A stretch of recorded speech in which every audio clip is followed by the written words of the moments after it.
승무패 차차 적중 내역입니다. 12월 달도 대박 나봅시다. 금일 창원 LG 대 서울 SK 시작하겠습니다. LG는 삼성을 잡고 가스공사전 패배의 충격에서 벗어났다. 마레이가 20개를 잡진 못했지만 16리바운드와 더불어 22점을 기록했고 양홍석이 26점을 폭발했다. 유기상과 구탕, 이관희 등과 나서며 4번으로 정착한 양홍석은 이번 시즌 MVP에 도전할 만한 최근 활약으로 상승세를 탄 팀의 선봉 역할을 하고 있다. 거기에 후안 델로의 가세로 인해 마레이가 10분 정도를 휴식할 수 있기에 체력 문제도 털어냈다.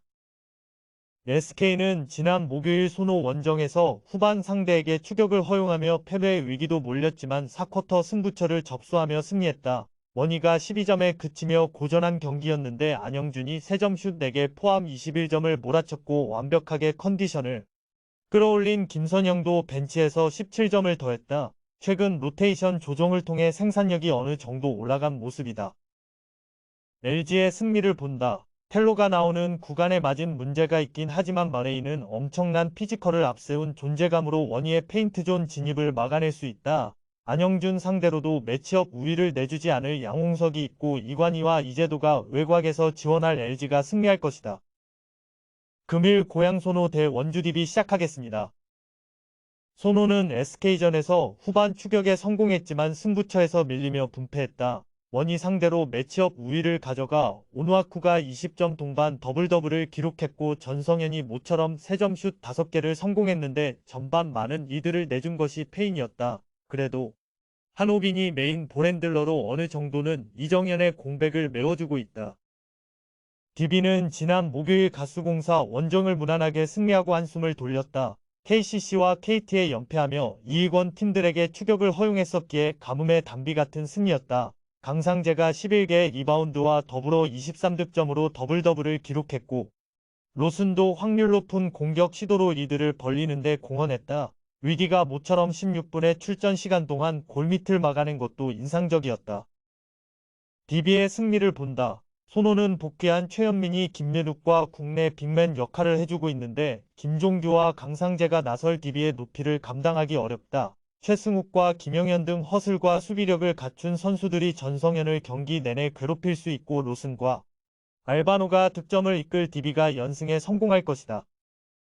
금일 한국가스공사 대 서울삼성 시작하겠습니다. 가스공사는 디비전에서 완패했다. 니콜슨이 트리플 포스트로 나선 DB의 장대숲 상대로도 다양한 공격 옵션을 활용하며 22득점을 기록했고 신승민이 벤치에서 나와 분전했지만 리드 폭을 좁히지 못했다. 부상 여파로 인해 김낙현이 긴 시간을 뛸 수 없기에 백코트 기복도 여전했다. 그래도 김낙현이 15분 정도를 뛸 수 있고 맥스웰이 수비로 팀에 기여 중이다.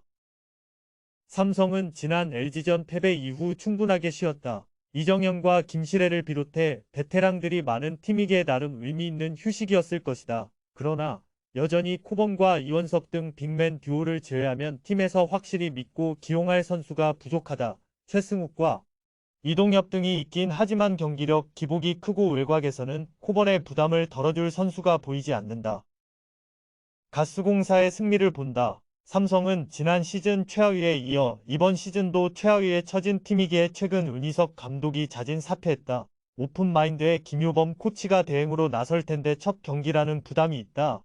니콜슨을 상대할 코번이 골밑 우위를 가져가겠지만 이대영과 신승민이 니콜슨을 지원할 것이고 김낙현이 나서는 구간의 마진을 플러스로 가져갈 홈팀이 승리할 것이다.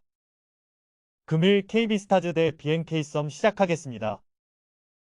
KB는 삼성생명의 덜미를 잡히며 이번 시즌 2패를 기록했다. 리그 최고의 선수인 박지수가 21득점 24리바운드로 더블더블을 기록하며 골밑을 장악했지만 강희슬이 시도한 3점 대부분을 실패했고 허예은의 지원도 부족했다. 김혜진과 염윤아 등 수비의 핵심 선수들이 부상으로 빠진 데다 김민정도 부상이 있기에 전력을 제대로 활용하지 못하고 있다. 썸은 우리은행 원정에서 종료 직전까지 동점과 역전을 주고받는 접전을 펼친 끝에 분패했다. 진항과 이소희, 김한별 등 주전 선수들이 맹활약하며 리그 1위 팀을 경기 내내 압박했는데 김한별이 부상으로 빠진 이후 경기력이 아쉬웠다. 그래도 박정은 감독이 원하는 로테이션을 가동하며 점차 순위 싸움의 태풍의 눈으로 떠오를 가능성이 커졌다. KB의 승리를 본다. 삼성생명전 패배를 당한 이후 충분히 휴식하고 나서는 경기로 팀이 정비할 시간이 충분했다.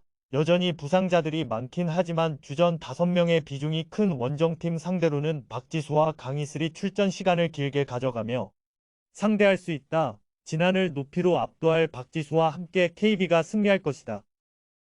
금일 KB손해보험 대 우리카드 시작하겠습니다. KB는 삼성화재전에서 매 세트 접전을 가져갔지만 20점 이후 승부처를 지배하지 못하며 패했다. 부상을 털어내고 돌아온 황경민이 70%의 성공률로 12점을 해주며 비에나를 지원했지만 중앙에 득점이 너무 적었다. 김홍정과 한국민 등이 역할을 해줘야 하는데 속공 능력이 아쉽다. 또 서브로 한 점도 안 나왔는데 조금 더 강한 서브로 상대 수비를 흔들 필요가 있다. 우리카드는 주중 형태전에서 상대의 서브에 고전하며 패배의 위기까지 몰렸었다. 그러나 접전을 잘 해결하며 승리하고 선두를 지켰다. 61%의 공격 성공률을 기록한 마테이가 37득점을 폭발했고 이상현이 블로킹으로만 6득점을 기록했다. 신영철 감독이 변수로 평가했던 세터 한태주는 이제 상수라는 말이 아깝지 않을 정도다. 우리카드의 승리를 본다. KB도 비에나와 함께 경기력이 올라온 건 사실이다. 그러나 이상현과 박진우, 박준혁 등이 역할을 해주는 우리카드와 달리 중앙에서 블로킹과 속공 등으로 사이드 공격수들의 부담을 덜어줄 선수가 없다. 비에나가 마테이에 밀리진 않겠지만 국내 선수들의 득점에서 밀릴 KB가 1패를 더 안아야 할 것이다. 금일 IBK기업 대 현대건설 시작하겠습니다. 기업은행은 공수 모두를 압도하며 페퍼를 제압했다. 12위가 어느 정도 자리를 잡은 여자부인대 GS 정관장과 더불어 3위 경쟁을 치열하게 이어가는 상황이다. 폼푼이 한국 배구 적응을 마쳤기에 중앙에 김현정과 최정민에게 원블로커 상황을 만들어주고 있고 신현경과 황민경이 버티는 리시브 라인도 안정적이다. 조용하지만 강한 아베크롬비의 존재감도 확실하다. 현대건설은 1위 수성의 가장 큰 위기였던 주중 흥국생명 원정에서 승점 3점 경기를 했다. 주전 세터인 국대 김다인이 독감 증상으로 결장한 경기였기에 고전이 유력했는데 안정적인 수비와 모마를 앞세워 승리했다. 19세의 어린 세터인 김사랑은 주눅들지 않고 경기를 운영했고 모마가 43%의 성공률을 기록했다. 김연경과 위파이가 나선 수비도 안정적이었다.